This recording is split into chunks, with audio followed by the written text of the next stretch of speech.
विष्णु भक्ताय तद्भक्ताय नमो नमः। ओम नमो भगवते वासुदेवाय।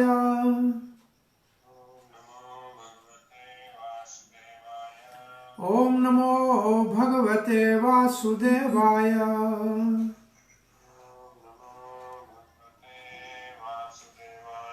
ओम नमो भगवते वासुदेवाय।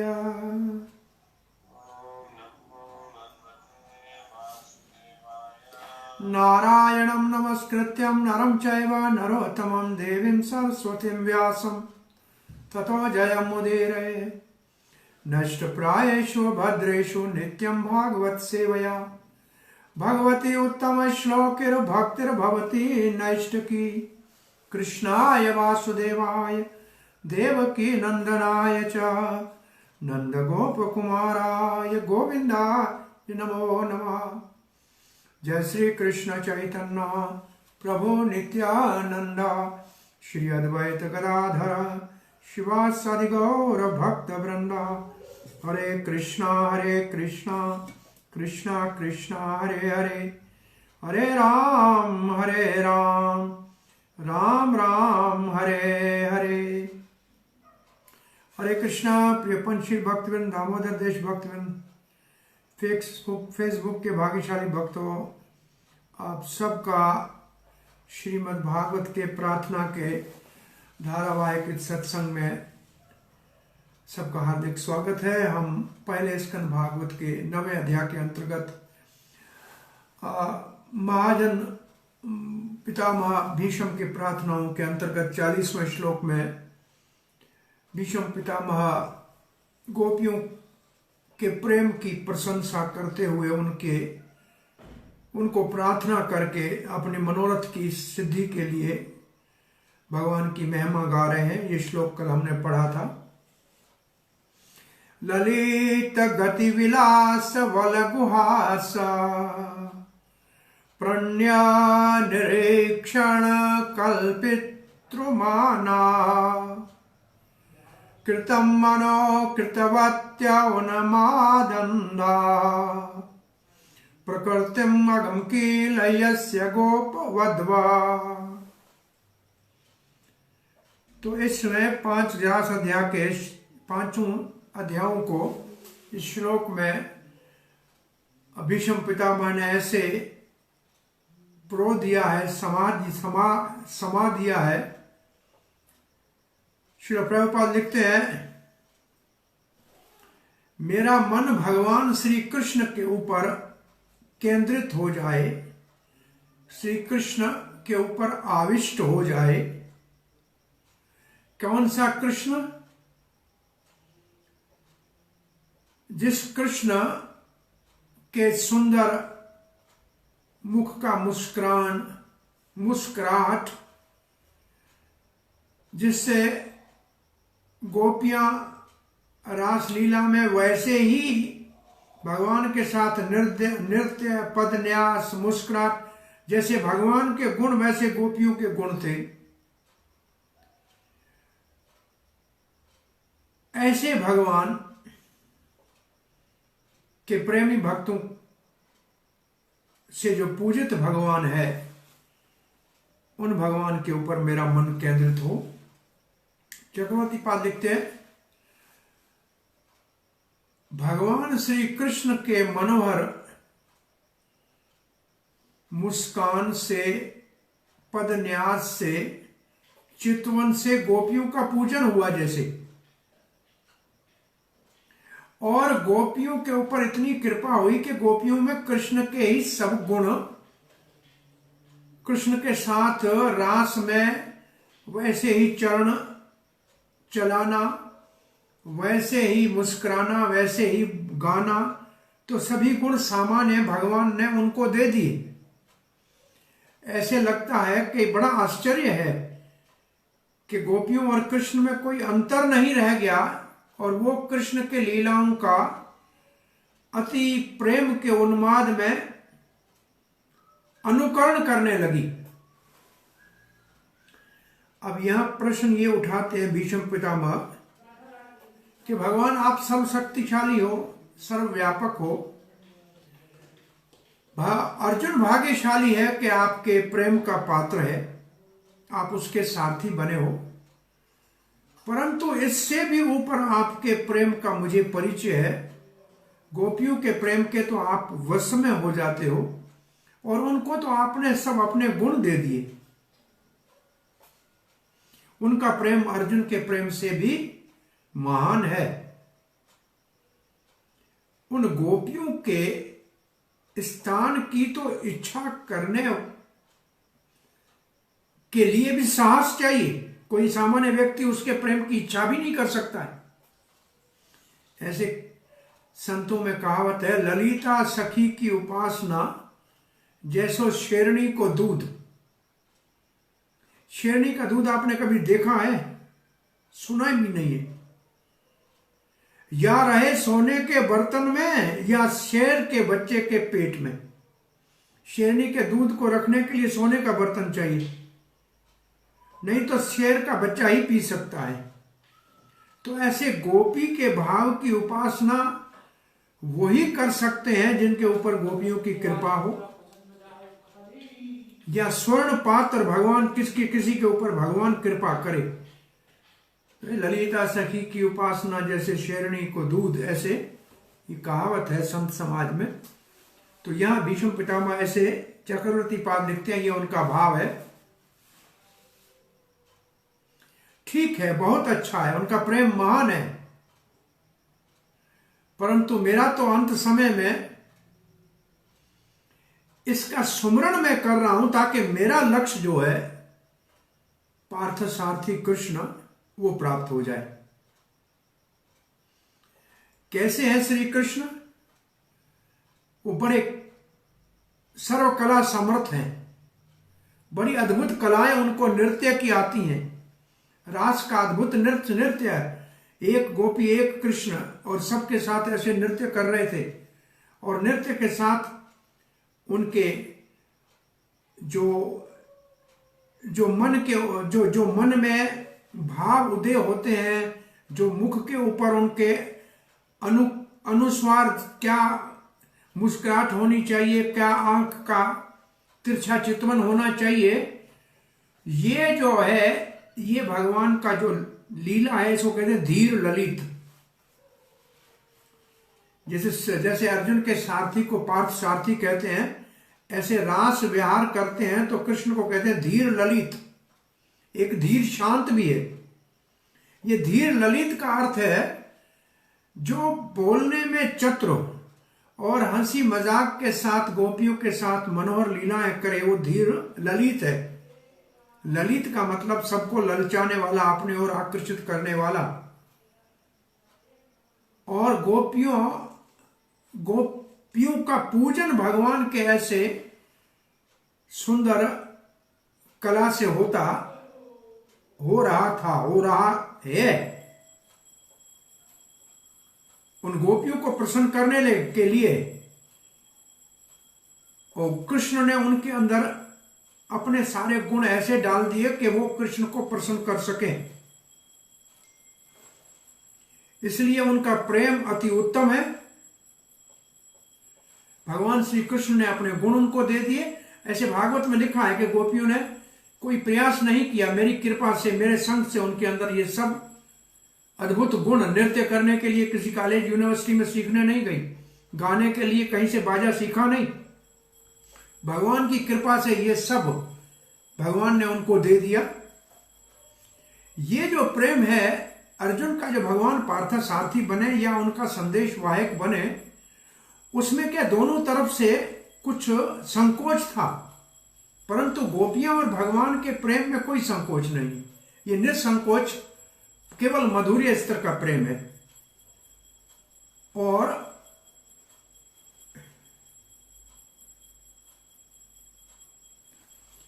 दोनों का बराबर का भाव है, एक छोटा एक बड़ा है ऐसा भाव नहीं है।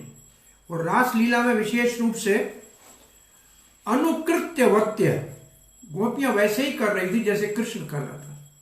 जैसे कृष्ण का जहां पांव पड़े वैसे गोपी का पांव, जहां कृष्ण का हाथ मुड़े वहां गोपी का हाथ मुड़े, जहां कृष्ण की चितवन पड़े वहां गोपी की चितवन पड़े। तो वैसे ही वो कर रही थी। इनको सिखाने के लिए कोई विद्या की जरूरत नहीं थी, भगवान की कृपा से ये सब गुण उनमें आ गए। इनको अभ्यास की कोई आवश्यकता नहीं थी। ये बड़ा उन्माद अंध, ये अति प्रेम भगवान की कृपा से उनको प्राप्त हुआ था। और ये कील का मतलब ये बड़ा आश्चर्यजनक है, कैसे ये संभव है। ये अर्जुन के पास नहीं था। भगवान ने अर्जुन को अपने जैसा सारी कलाएं नहीं दी, लेकिन गोपियों को तो सारी कलाएं वैसी की वैसी दे दी। और कृतम का अर्थ है जैसे भगवान ने गोवर्धन पर्वत को धारण आदि किया और गोपियां इसी का नकल करने के लिए तैयार हो गई कि हम गोवर्धन उठा लेंगे। तो ये है उन्मद, कभी कभी उन्माद प्रेम के कारण भगवान का नकल करती है। विष्णुदेव जी का इस भाव को चक्रवर्ती पाद कहते हैं। ये तो बहुत ऊपर का भाव है, परंतु मैं बीच में हूं, इतना ऊपर के स्तर का नहीं हूं। मैं दास्य भाव का भक्त हूं। मैं तो पार्थ सारथी की सानिध्य, पार्थ सारथी का सानिध्य, उनकी नित्य लीला में प्रवेश करना चाहता हूं। ये मेरी इच्छा है। श्रील प्रभुपाद जी लिखते हैं, ब्रज अंगनाएं, ब्रज की गोपियों और भगवान श्री कृष्ण में एक प्रकार का एकत्व था। एकत्व का मतलब है दोनों के भाव समान थे, और हो भी क्यों नहीं। कृष्ण से राधा रानी की उत्पत्ति और राधा रानी से सारी गोपियों की उत्पत्ति। जो राधा रानी के मन में वो गोपियों के मन में, जो गोपियों के मन में वो राधा रानी के मन में, और जो कृष्ण के मन में वो राधा रानी के मन में, क्योंकि एक ही है, दो नहीं है। राधा कृष्ण एक तनु है, ऐसे लिखा है चैतन्य चरित में। दोनों एक हैं, दो नहीं है। श्री प्रभुपाद जी अंग्रेजी में कहते Radha and Krishna is God, are God नहीं। एक भगवान का मातृभाव, माता भाव है, एक पिता भाव है। राधा है जगतेर माता। तो जो इच्छा राधा रानी के मन में आती है वो गोपियों के मन में आएगी। जो भाव श्री कृष्ण के हृदय में है वो राधा रानी के हृदय में है। तो ये, और राधा रानी के हृदय में आती और प्रेम के भाव उत्पन्न होते हैं। तो प्रभुपाद जी ने एक शब्द लिखा है कि क्वालिटेटिव वननेस, उनके गुणों में समानता आ गई थी। कैसे गुण प्रभुपाद जी लिखते हैं, एक दूसरे से हास परिहास करना, आलिंगन करना, नृत्य करना, इस सब में दोनों समान थे। अर्जुन और कृष्ण का संबंध बड़ा सराहनीय है, परंतु गोपियों के साथ जो कृष्ण का संबंध है वो परिकाष्ठा है। भगवान के भक्तों में सर्वश्रेष्ठ भक्तों की श्रेणी को जब गिनती करते हैं, ये श्री सनातन गोस्वामी पाद के बृहद भागवत अमृत में धरती के ऊपर भक्तों से लेकर, पांडवों से लेकर, हनुमान जी से लेकर, सारे देवताओं से लेकर, देवता इंद्र से लेकर, ब्रह्मा जी से, शंकर से लेकर उद्धव तक पहुंचते हैं। उद्धव कहते हैं गोपियां और गोपियां कहती हैं राधा रानी।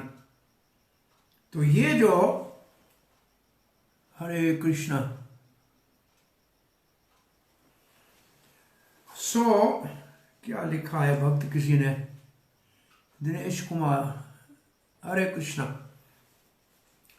सो प्रभुपाद जी लिखते हैं कि निश्चित रूप से अर्जुन का सौभाग्य है कि भगवान सारथी बने हैं, लेकिन गोपियों को तो साक्षात कंधे के ऊपर उठाने के लिए राधा रानी को तो कहा कंधे के ऊपर चढ़ जाओ। तो ये भगवान श्री कृष्ण की यहां भीष्म पितामह जो प्रार्थना कर रहे हैं, उसमें परम पवित्र गोपियों के प्रेम का वर्णन कर रहे हैं। वो तो प्रेम की मूर्ति है। भगवान की कृपा से अर्जुन सौभाग्यशाली था। प्रभुपाद जी लिखते हैं कि उनको मित्रता, भगवान के सखा का सौभाग्य प्राप्त हुआ, जिसका भगवान सारथी बने। परंतु गोपियां तो भगवान के साथ एक हो गई। एक हो गई का मतलब है राधा कृष्ण में कोई अंतर नहीं है,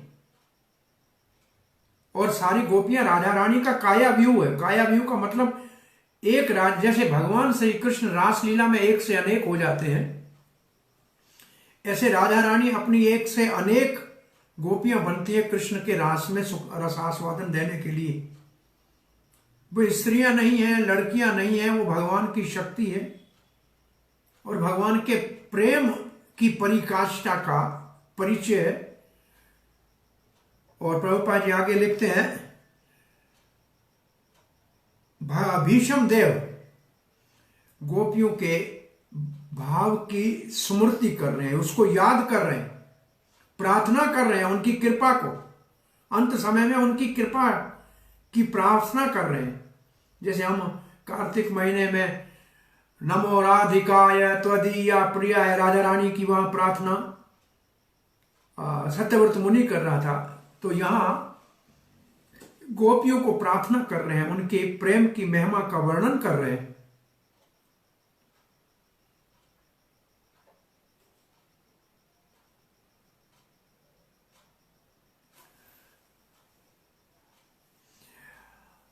अब वो ये कहते हैं कि भगवान क्यों ऐसे कर रहे हैं भीष्म देव, क्योंकि भगवान प्रसन्न होते हैं जब उनके प्रेमी भक्तों की कोई महिमा गाता है, उनके गुणगान करता है।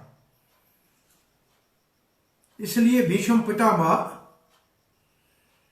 केवल अजय अर्जुन के लिए विजय सखा आदि नहीं कहा, जो उनके सामने पार्थसारथी के रूप में भगवान खड़े थे, परंतु वो गोपियों के प्रेम के भगवान के साथ जो लीला था उसका भी स्मरण कर रहे हैं।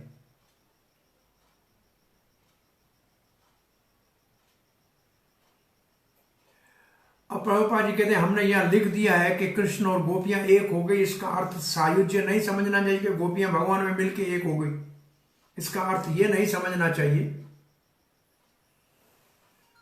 गोपियां प्रेमी हैं और भगवान, गोपियां प्रेम करने वाली हैं और भगवान उनके प्रेम का नायक है और गोपियां नायिका हैं। अब भीष्म देव को भगवान श्री कृष्ण के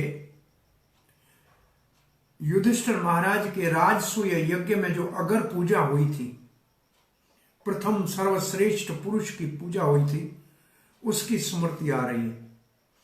मुनिगण नृपवर्य संकोलयंत सदसि युधिष्ठिर राजसूय एषा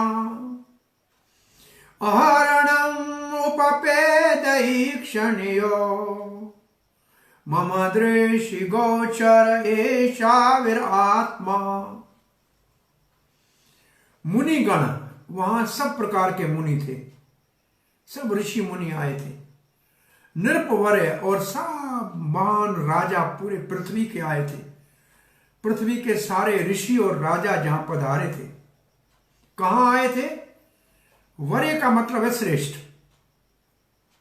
संकुल का मतलब जहां समाज इकट्ठा हुआ था, अंत सदस्य जहां बड़ा राजाओं, महाराजाओं, महामुनियों, ऋषियों का जहां बहुत बड़ा समाज इकट्ठा हुआ था। कहां यह समाज हुआ था?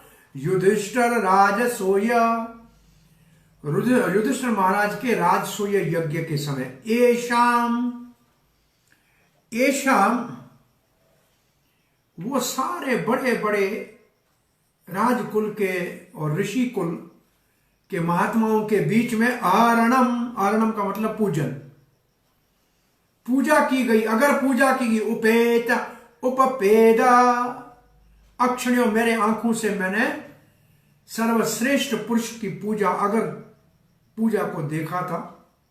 मम दृशि गोचर, और वही जिसकी मैंने अगर पूजा देखी थी आज मेरे आंखों के सामने मेरे अंत समय खड़े हैं।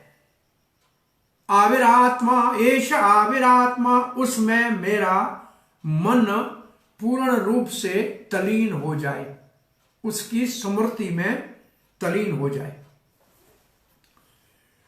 तो श्रील प्रभुपाद लिखते हैं, राजसूय यज्ञ जो महाराज युधिष्ठिर ने किया था, उस बड़ी सभा के अंदर जहां सारे ही महाराजा, महर्षि, मुनिगण बैठे हुए थे, बड़े विद्वान जहां बैठे हुए थे, उस सभा में भगवान श्री कृष्ण की अगर पूजा की गई, सर्वश्रेष्ठ पुरुष पृथ्वी के ऊपर कौन है, ये जब पूछा गया तो जरासंध के पुत्र सहदेव ने कहा, इस कृष्ण के अतिरिक्त कोई उद्धार और महान धरती के ऊपर नहीं है। तो भीष्म पितामह ने कहा, मैं समर्थन करता हूं। उस वक्त शिशुपाल ने इसी समय में कृष्ण के ऊपर बोलना शुरू किया, और जब 100 शब्द पूरे हुए तो शिशुपाल का श्री कृष्ण ने सुदर्शन चक्र से गर्दन काट दिया, और सुधा शिशुपाल की आत्मा श्री कृष्ण के चरण में प्रवेश हुआ। सबने ये देखा, और ये सारा भीष्म पितामह कहते हैं मेरे आंखों के सामने हुआ, मेरी उपस्थिति में हुआ। मैं उसको याद कर रहा हूं, और वही कृष्ण आज मेरे सामने है। मेरा मन पूर्ण रूप से इनमें लग जाए। और चक्रवर्ती पाद लिखते हैं, मेरे जीवन के नाथ, मेरे प्राणनाथ, आविर आत्मा मेरे प्राणनाथ, जिसका ही दर्शन करना चाहिए। कैसे है? और जिसकी पूजा तो बड़े संत और महाराजाओं के बीच में महाराज युधिष्ठिर के राजसूय यज्ञ में हुई थी। वो तो सबके लिए पूजनीय है और सबके लिए दर्शनीय है, और आज मेरे को अंत समय दर्शन देने आए हैं। अब मेरा मन पूर्ण रूप से इनमें तलीन हो जाए। चक्रवर्ती बात करते हैं, भीष्म पितामह अपने सौभाग्य की सराहना कर रहे हैं कि वो भगवान श्री कृष्ण की अगर पूजा मैंने अपने आंखों से देखी थी। और उस समय सारे संत साधु कह रहे थे, क्या सुंदर है श्री कृष्ण, क्या महान है, क्या सर्वशक्तिशाली है। सब लोग जय जयकार कर रहे थे, और इतना बड़ा समाज ऋषि मुनियों का था, राजा महाराजाओं का था, बड़ा राजसूय यज्ञ युधिष्ठिर महाराज का हो रहा था। वहां भगवान ने इस पूजा को स्वीकार किया था। अब मेरी आत्मा, मेरा मन, मेरे प्राणनाथ, मम आत्मा मम प्राण, मेरे प्राणनाथ जो मेरे आंखों के सामने खड़े हैं, जो मेरी इच्छा को पूरा किया है, अंत समय मेरे दर्शन देने आए हैं, इसमें तलीन हो जाए।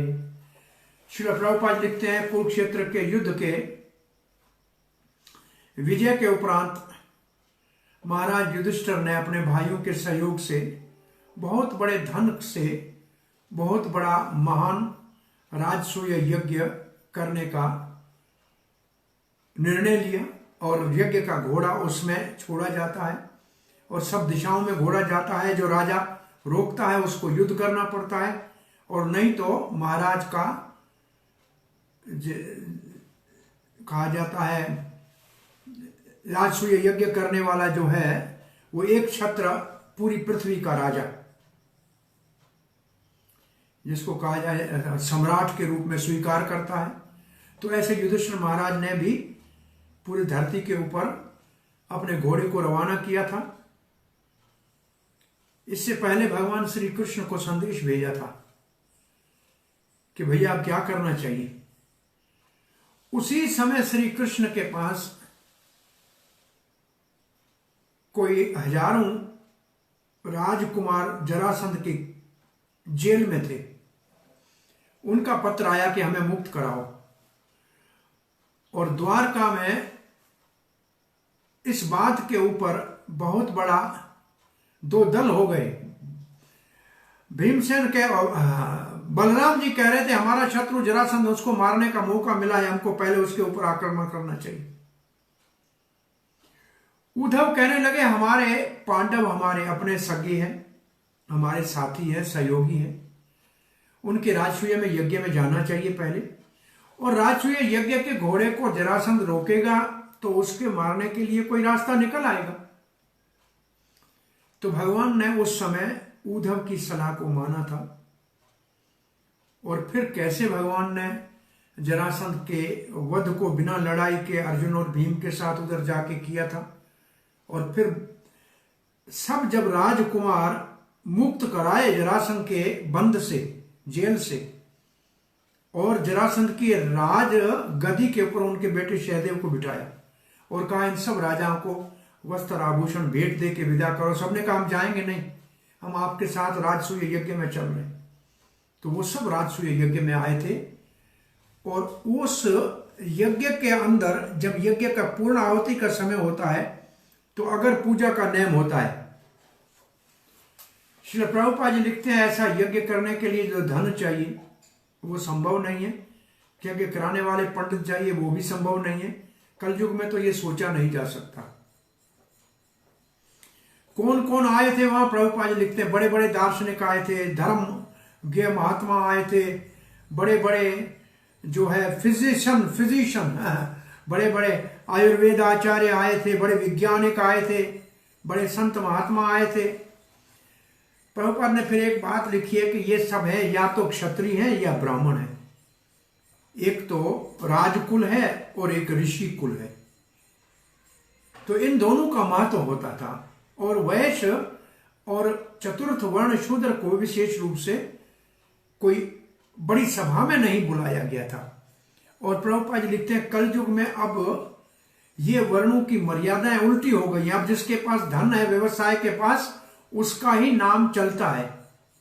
ब्राह्मण साधु समाज में साधुओं का उतना महत्व नहीं रह गया जितना धनी लोगों का रह गया, जितना श्रमिक लोगों का रह गया। तो ये प्रभुपाद जी एक टिप्पणी लिख रहे हैं कि सारी वर्ण आश्रम व्यवस्था कैसे उल्टी हो गई है। और फिर श्री प्रभुपाद जी लिखते हैं अगर पूजा के समय भगवान श्री कृष्ण की पूजा हुई, जो श्री कृष्ण जिसको भीष्म पितामह ने अपनी आंखों से देखा था, उसी का स्मरण कर रहे हैं, उसी रूप को और उसी पूजा का ध्यान कर रहे हैं। अब प्रभुपाद जी लिखते हैं ध्यान तो भगवान के सुंदर रूप का करना चाहिए, निराकार ध्यान कोई ध्यान होता है। भगवत गीता के 12वें अध्याय में लिखा है क्लेशो अधिकतर तेषाम अव्यक्ता सक्त चेतसाम अव्यक्ता ही गत दुखम देवद वीरवाप्यते। अव्यक्त निराकार के ध्यान में बहुत बड़ा संकट होता है, बड़ा कष्ट होता है, बड़ा क्लेश होता है। शरीर है नहीं तो शरीर को बिना शरीर का ध्यान कैसे करेंगे। तो ये सब बातें प्रभुपाद जी लिख के फिर आगे कहते हैं भक्त भगवान को आसानी से पा सकते हैं। ये भी भगवत गीता के 12वें अध्याय के 9वें श्लोक में लिखा है मैया आवेश मनो ये माम नित्य युक्ता उपासते श्रद्धा। तो मैं जिसका मन और बुद्धि मुझ में आविष्ट है उसको मैं तत्काल संसार सागर से पार कर लेता हूं। मयि मन आदस्व मयि बुद्धि निवेश निवेश मयि अत ऊर्ध्वम न संचय, वो श्लोक लिखा है प्रभुपाद जी ने। भगवान और भगवान के गुणों में कोई अंतर नहीं है।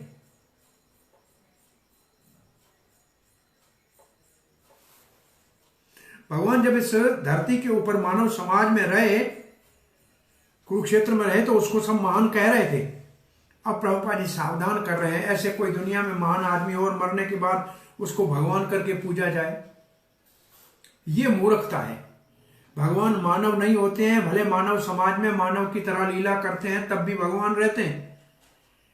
मरने के बाद किसी को भगवान करके पूजने की मूर्खता नहीं करनी चाहिए, ये एक गलत प्रथा है। अब भीष्म पितामह का पूर्ण आहुति का श्लोक है तमिमां महामजं शरीर भाजां हृदय हृदय धिष्ठितमात्मकल्पितानां प्रतिदृशं इव नैकार्धकम् एकं सम्मधिगतोऽस्मि विद्युत भेद मोह।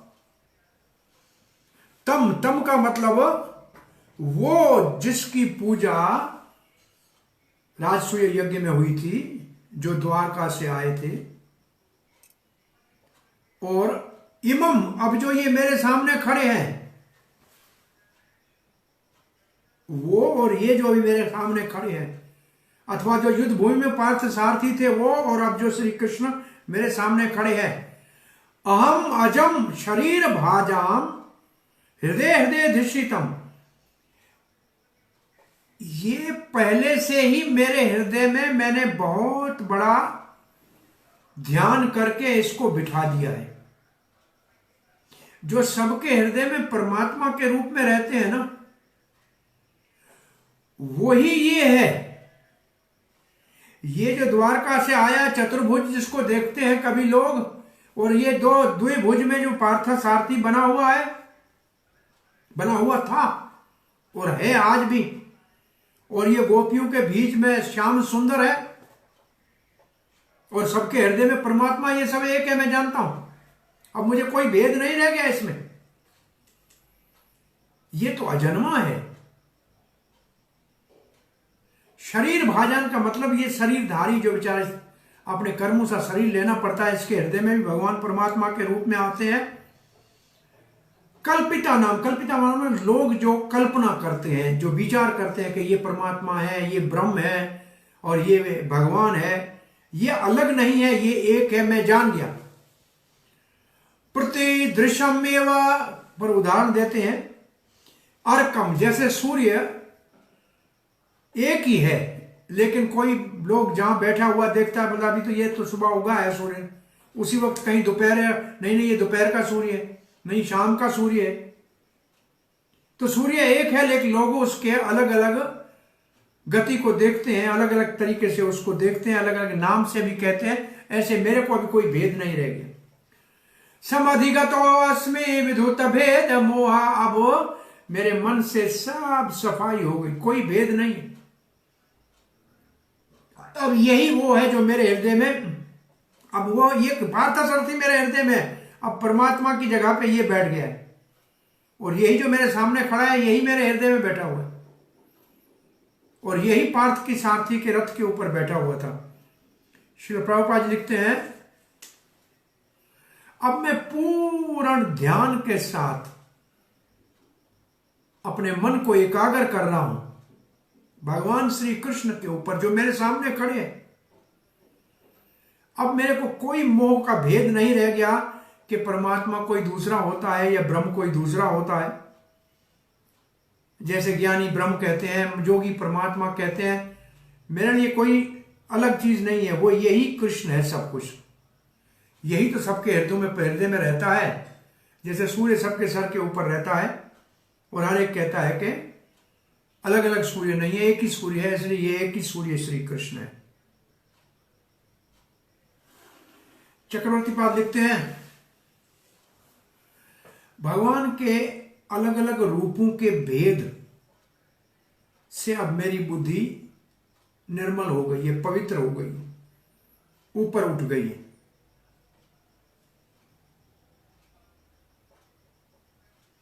जैसे सूर्य एक होता है, ऐसे एक ही भगवान मेरे को दिख रहा है।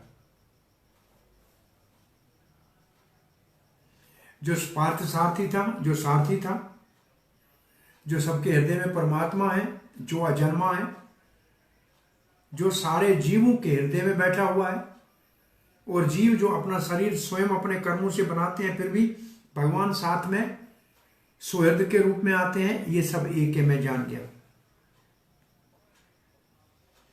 चक्रवर्ती पाद लिखते हैं, आप सीधा भगवान को कृष्ण ऐसे क्यों नहीं कहते हैं?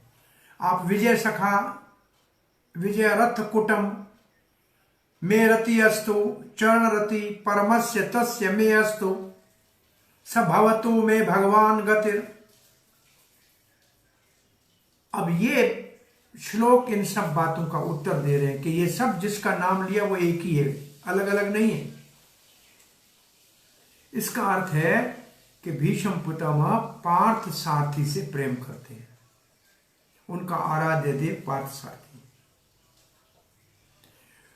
मुझे मिल गया कौन? तम, वही भगवान मुझे मिल गया जो पार्थ सारथी था, जिसके हाथ में चाबुक था और घोड़े की लगाम थी।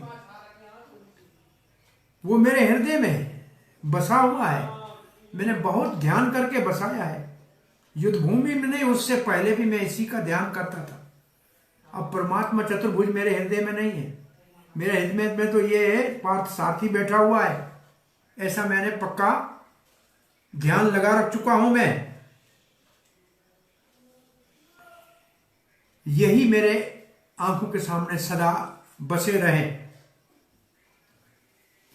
ये अजम का मतलब है कि ये अजन्मा है का मतलब ये निरंतर मेरे नजर के सामने है। इसका अर्थ है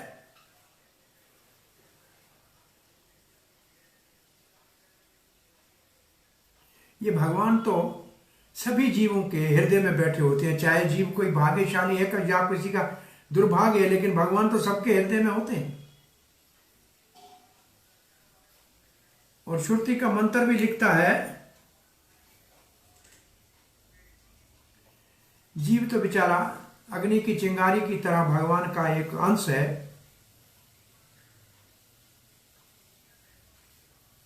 तो वही भगवान, द्वारकावासी भी वही है, ब्रजवासी भी वही है, सापार्थ सारथी भी वही है।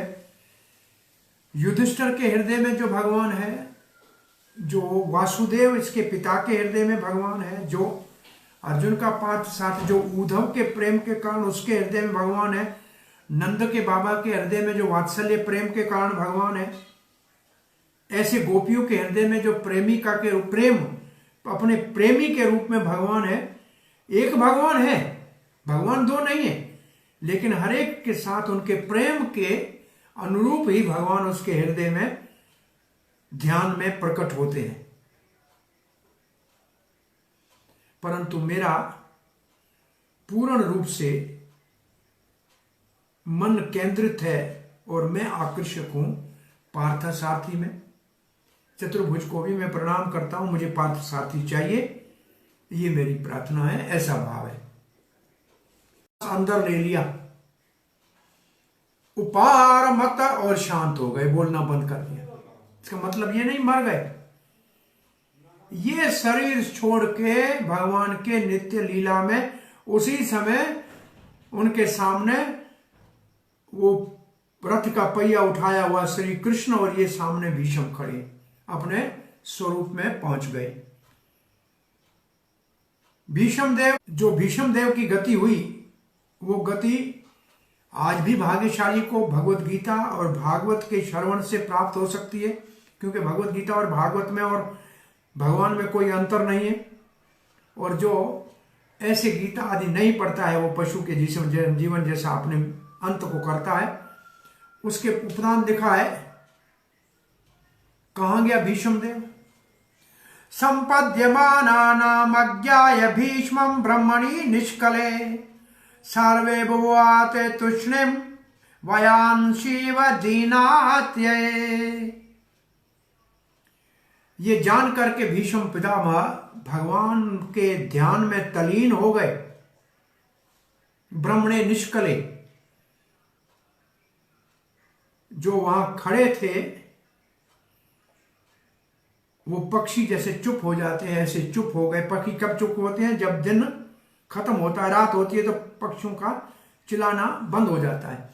इसको चक्रवर्ती बात करें, जो अज्ञानी थे वो पक्षियों की तरह समझते हैं दिन खत्म हो गया तो बस दिन खत्म, नाश हो गया, नहीं दूसरे दिन उगेगा, ये उनको याद नहीं रहता है क्या? तो भीष्म पितामह ब्रह्म में लीन नहीं हुए। भीष्म पितामह ने भगवान का पार्थ सारथी का सानिध्य प्राप्त किया। चक्रवर्ती बात लिखते हैं, भीष्म ने अपनी इच्छा के अनुसार भगवान श्री कृष्ण पार्थ सारथी को प्राप्त किया। ब्रह्म में लीन हो गए ऐसा नहीं समझना चाहिए। ये तो पक्षी जैसे मूर्ख जो होते हैं, कहते हैं दिन खत्म हो गया, खत्म नहीं हुआ। भीष्म देव तो आंख बंद किया और युद्ध भूमि में पार्थ सारथी के सामने खड़े हो गए। ब्रह्मणि निष्कली का एक अर्थ यह है कि कृष्ण जिसको स्वर्ण आभूषण पहने हैं, ब्रह्म कृष्ण है, और निष्कले का मतलब स्वर्ण आभूषण। अगर भीष्म को ब्रह्म में लीन किया जाए, ये माना जाए, तो ये अन्याय हो जाएगा। भीष्म ने तो मांगा था मुझे पार्थ सारथी चाहिए, भगवान ने कहा जो मांगोगे तो मिलेगा, तो फिर भीष्म को वही मिलना चाहिए, ब्रह्म में लीन क्यों होना चाहिए?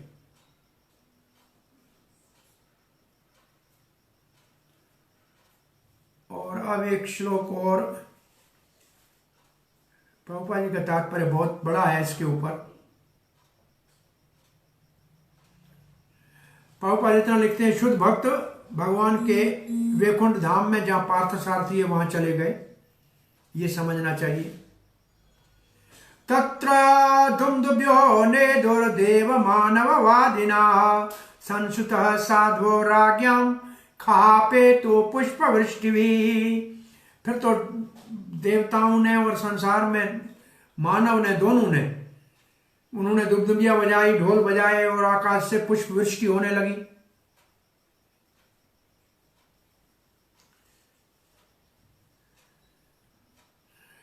लिखा है कि भीष्म देव का सम्मान मानव समाज में भी था, देव समाज में भी था, क्योंकि देव समाज से वो आए हुए थे।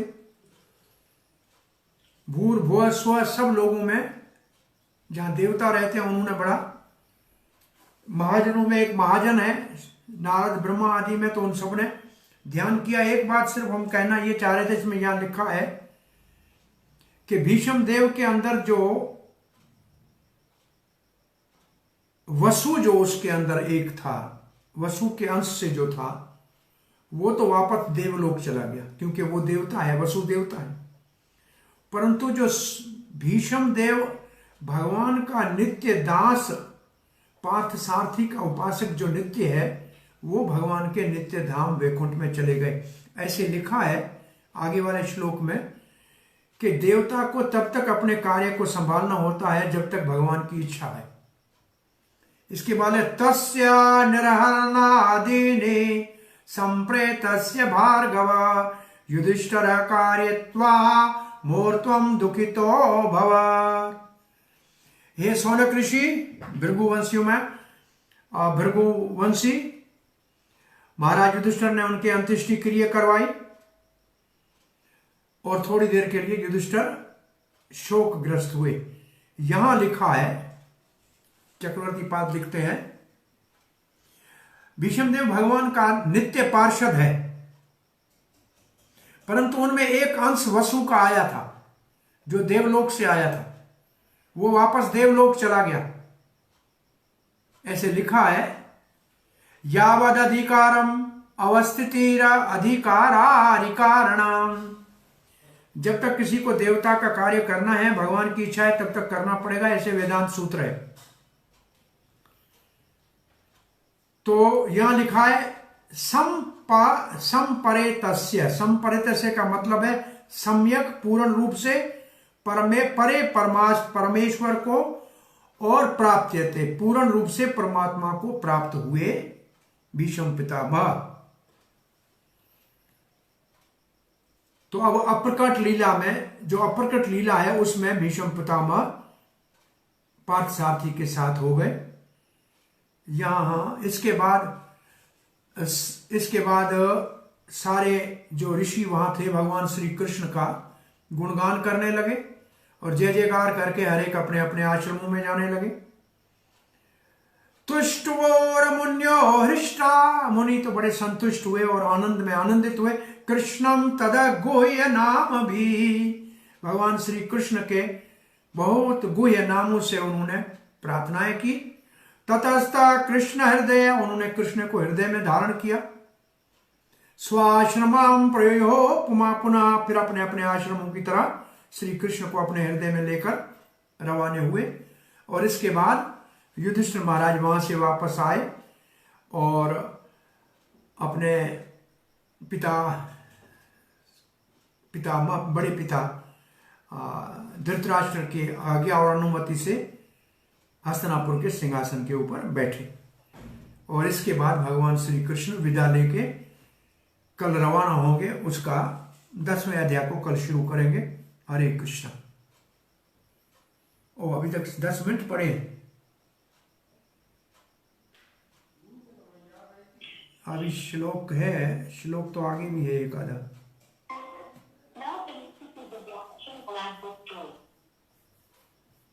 हरे कृष्णा। आगे का श्लोक पढ़ लेता हूं, क्या लिखा है।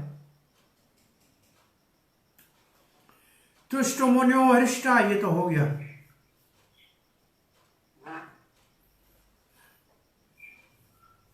और इसके बाद युधिष्ठिर हस्तिनापुर आ गए।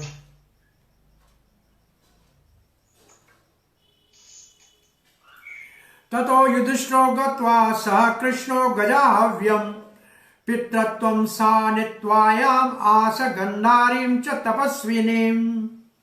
ततो उसके उपरांत युधिष्ठिर गत्वा, युधिष्ठिर चले गए किसके साथ? कृष्णो, भगवान श्री कृष्ण अपने भाइयों के साथ, गजा हव्यम का मतलब हस्तिनापुर, और पितरम सा, और अपने पिता जो थे उनसे, शांतवायम, उनका आशीर्वाद लिया, उनकी अनुमति ली, और गंधारी के जाके चरण स्पर्श किए, जो सब तपस्विनी, बड़ी तपस्विनी थी, उसका आशीर्वाद लिया, और फिर हस्तिनापुर के सिंहासन के ऊपर बैठे। यहां लिखा है, अब अंतिम श्लोक इस अध्याय का पढ़ रहे हैं। पित्रा चानुमतो राजा वासुदेवानुमोदितः चकार राज्यम धर्मेण पित्रा पितामहं विभो। पित्रा अपने ताऊ धृतराष्ट्र, च अनुमता, उससे अनुमति लेकर, आज्ञा लेकर, आशीर्वाद लेकर, वासुदेव अनुमोदितो, और भगवान श्री कृष्ण की अनुमोदन, हाँ बहुत अच्छा है, आप अब राजा बनो, क्योंकि मैं धर्म स्थापना करके आए थे, के लिए आया था, आप धर्मराज हैं, आप अब हस्तिनापुर के राज। चकार राज्यम धर्मेण, फिर धर्म के मार्ग के ऊपर राज चलाने लगे। पितृ पिता महान, जैसे उनके पूर्वज राज चलाते ऐसे राज चलाने लगे। श्री कृष्ण द्वारका गमनम नाम। इसके बाद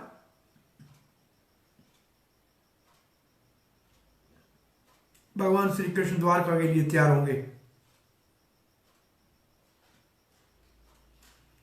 हरे कृष्णा। इस कथा को यहां विराम देते हैं, 10वें अध्याय को।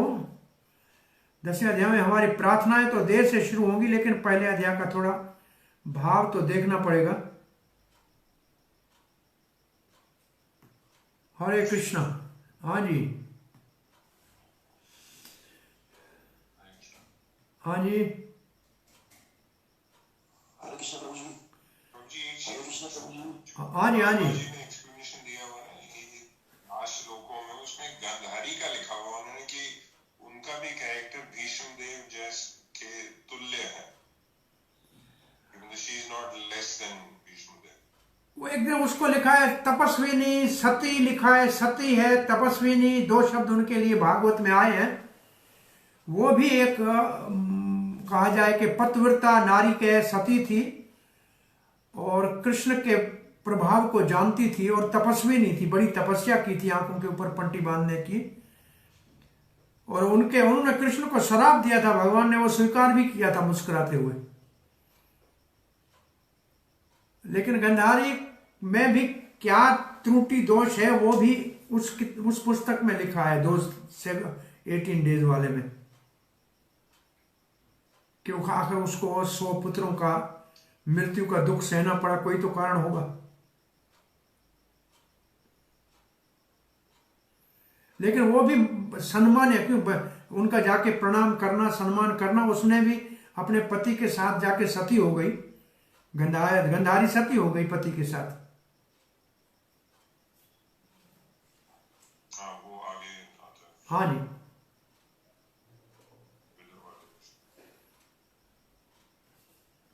हरे कृष्ण प्रभु जी। प्रणाम। दंडवत। प्रभु जी, आपने बीच में एक बोला था कि ललिता की प्रार्थना करते शेरनी का दूध, तो इसको थोड़ा सा प्रभु जी जरा थोड़ा एक्सप्लेन करें, हम थोड़ा सा इसको समझ नहीं पा रहे। इसका मतलब यह है कि गोपी भाव में, गोपी और मंजरी भाव की उपासना इतनी आसान नहीं है कि हर एक आदमी कहे कि हम करेंगे। जैसे शेरनी का दूध कभी मिलता नहीं है देखने को, अगर आपने सुना भी नहीं होगा, तो शेरनी का दूध शेर का बच्चा पी सकता है, या सोने के बर्तन में रखा जा सकता है, ऐसे लिखा है वहां। इसका मतलब जो ऐसे आचार्यों के, जैसे हमारे गोस्वामियों के अनुयायी बनेंगे, क्योंकि वो तो है शेरनी के बच्चे, वो इस गोपी भाव को के पार्षद है, वो कृपा करें तो किसी को मिले, नहीं तो अपने आप। वो लिखा ये था कि भीष्म पितामह कहता है, कोई डेयर भी नहीं कर सकता है, ये इतना साहस नहीं कर सकता है गोपी भाव की बात करने का, क्योंकि ये इतना ऊपर का स्तर है।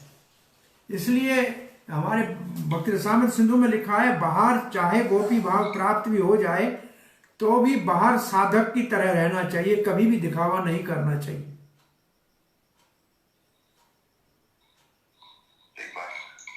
हाँ जी, हरे कृष्ण, हरे कृष्णा। प्रभु जी, ये आप जो वर्ड लेते हैं ना महाजन, हाँ, इससे क्या तात्पर्य निकलता है? महाजन, वैसे महाजन आजकल तो व्यापारियों को बोलते हैं जो बिजनेस करते हैं। यहाँ 12 महाजन है भागवत में, वो 6ठे स्कंद में 12 महाजन है। इसका मतलब जो धर्म को जानने वाले।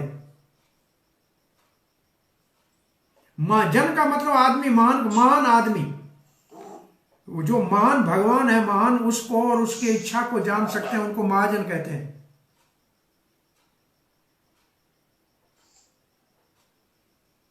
जी प्रभु जी। अच्छा प्रभु जी, एक प्रश्न और था, जैसे अर्जुन और ये भीष्म पितामह गांधारी ये सब भगवान को जान गए थे कि ये भगवान है, उस पीरियड में ऐसे और भी थे जो नहीं जान पाए थे, तो भगवान के सामने आने पर भी उनकी बुद्धि से माया का पता नहीं होता, भगवान को नहीं जान पाए वो।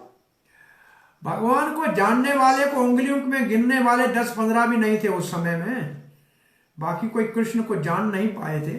वो कोई राजा समझते थे, जो कोई क्या समझते थे। कृष्ण भगवान सामने होते हुए भी जानना बहुत मुश्किल है। भगवान को जानने के लिए भगवान के बारे में किसी महात्मा की कृपा हो और वो सुनाए और विश्वास हो तो ठीक है, वैसे अपने आप भगवान को जानना इतना आसान नहीं।